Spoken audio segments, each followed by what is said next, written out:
Thomas Auto, 6h-9h sur Europe 1. Le débrief de la matinale, les temps forts de ce que vous avez entendu ce matin sur Europe 1. Manuel Valls veut une politique du peuplement pour lutter contre la ghettoisation dans les quartiers pauvres. Est-ce une bonne idée? Comment s'y prendre? Écoutez la réponse de François Pupponi. C'est le maire de Sarcelles dans le Val d'Oise. C'est aussi le président de l'Agence nationale de rénovation urbaine. Il était mon invité pour la question qui fâche de 7h15.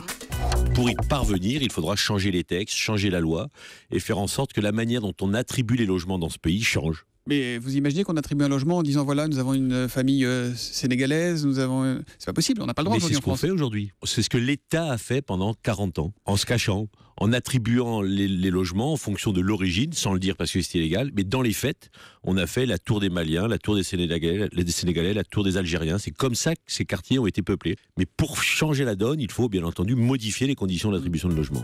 Pupponi favorable aux fichiers ethniques, la gauche débridée, réagit Robin Reda sur Twitter avec le hashtag un matin. Robin Reda qui est le maire UMP de Juvisy en région parisienne. Rhys, le dessinateur et directeur de la rédaction de Charlie Hebdo, a survécu au bal des frères Kouachi. Il est venu témoigner ce matin dans l'interview Vérité d'Europe 1 et il a réagi aux critiques suite à la nouvelle caricature de Mahomet publiée en une du journal. Écoutez, c'était à 7h45.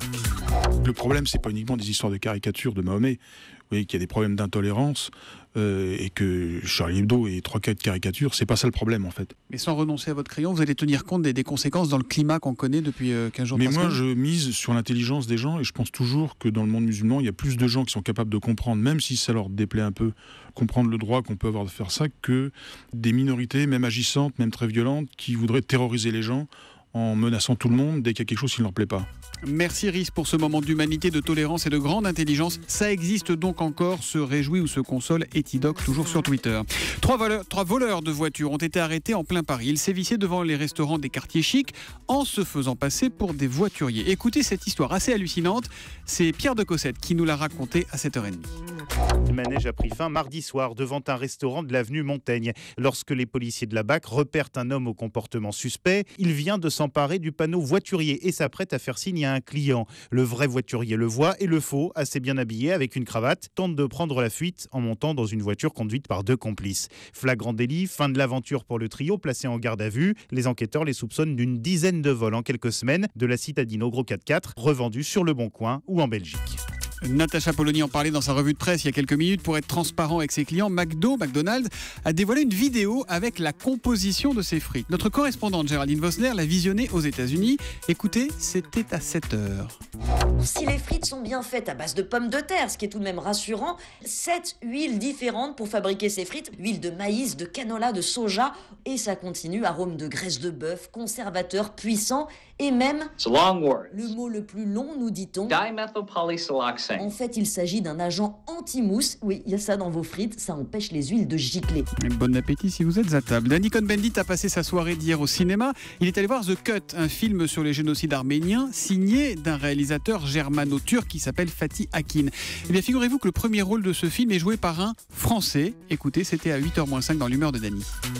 Les Turcs avaient tellement peur, et les acteurs turcs, ils ont dit non Fatih, on ne peut pas. Et donc il a Pietar Rahim, que tout le monde vous rappelait du prophète, ouais. Ce grand acteur français, eh bien c'est lui qui joue ce Turc, il le joue d'une manière admirable.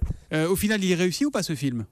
Il est génialement raté, il y a des grands moments, non c'est vrai, c'est des grands moments, mais ça vaut vraiment le coup, c'est une œuvre un peu raté. Voilà, une œuvre un peu ratée, un film génialement raté. C'est du Danny qui va s'absenter quelques jours pour un tout petit truc de santé à régler, c'est pas grave du tout. Et l'humeur sera là de toute façon lundi matin avec des chroniqueurs exceptionnels. Il faut du haut niveau pour remplacer notre Danny. Vous allez être surpris, je ne vous en dis pas plus. Et évidemment, on embrasse bien fort notre Danny Cohn-Bendit. Et puis, nous avons appris cette nuit la mort du roi d'Arabie Saoudite. C'est un sujet qui vous fait pas mal réagir ce matin. Et on a notamment cette question de François sur europe1.fr. François qui aimerait savoir si le décès du roi Abdallah aura des conséquences sur les cours du pétrole. Et bien pour ça, on est en ligne avec Nicolas Paré qui est en direct de Davos. Nicolas, ça va jouer sur le pétrole ou pas ?